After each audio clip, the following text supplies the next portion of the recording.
माननीय Shri Imran Pratapgarhi concern over unconstitutional action taken by DDA to remove encroachment in Delhi। उपसभापति महोदय, मैं डीडीए द्वारा उजाड़ी जा रही दिल्ली की दास्तान और कुछ ऐतिहासिक इमारतों की चीखें लेकर आपके सामने खड़ा हूं। एक दो जख्म नहीं, सारा बदन है छलनी, दर्द बेचारा परेशान है कहां से उठे। इसी 26 जनवरी को भारत के मेहमान फ्रांस के राष्ट्रपति मैक्रोन को रूहानी दिल्ली का दीदार कराने के लिए हमारी सरकार निजामुद्दीन औलिया की दरगाह पर लेकर गई थी। मेरी आंखों में एक तरफ तो ये तस्वीर है और दूसरी तरफ इसी सरकार के इशारे पर रात के अंधेरे में जमींदोज कर दी गई सैकड़ों साल पुरानी मामा भांजा, मंडी हाउस, काका नगर की छोटी छोटी मज़ारें हैं जो पूछ रही हैं कि हमें तोड़ा क्यों गया। उपसभापति महोदय, अबू धाबी जाकर शेख जायद मस्जिद में मुस्कुराते हुए सेल्फी लेने वाले प्रधानमंत्री जी को मेहरौली की 700 साल पुरानी अखूंजी मस्जिद के टूटने की चीखें क्यों नहीं सुनाई पड़ती। डीडीए के अधिकारी सुबह 5 बजे अंधेरे में मेहरौली में एक मस्जिद, बच्चों के पढ़ने का मदरसा और एक मंदिर को जमींदोज कर देते हैं। जो डीडीए 1957 में गठित हुआ वो अपनी पैदाइश से कई सौ साल पहले पुरानी मेहरौली मस्जिद को अतिक्रमण बताता है।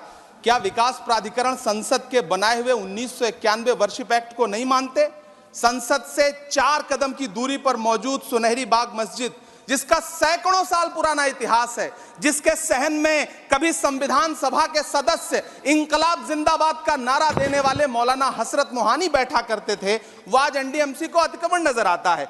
जिस मस्जिद को लुटियन बसाने वाले अंग्रेजों ने नहीं ढहाया, उसे एनडीएमसी और डीडीए उजाड़ना चाहती है। आखिर कब रुकेगा यह सिलसिला?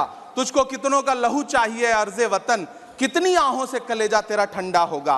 दूर कहीं अशफाकुल्ला खान, बीर अब्दुल हमीद, ब्रिगेडियर उस्मान की रूहें क्या सोचती होंगी? जामा मस्जिद की वो सीढ़ियां क्या सोचती होंगी जहां खड़े होकर कभी मौलाना आजाद ने लोगों को अपनेपन का यकीन दिलाया था। गैजेट, हेरिटेज, सैकड़ों साल का वजूद क्या हमारी संस्थाओं के लिए कोई मायने नहीं रखते? मैं आपके माध्यम से इस सदन से पूछना चाहता हूं और सरकार से पूछना चाहता हूं कि सरकार देश को बताए कि वो 700 साल पुरानी इमारत को गैर कानूनी तरीके से जमींदोज करने वाले डीडीए के अधिकारियों के खिलाफ क्या कार्रवाई करेगी। वो देश को यह विश्वास दिलाए कि स्वतंत्रता आंदोलन से लेकर इस नए भारत के निर्माण तक सैकड़ों कहानियों की गवाह सुनहरी बाग मस्जिद को सुरक्षित रखा जाएगा।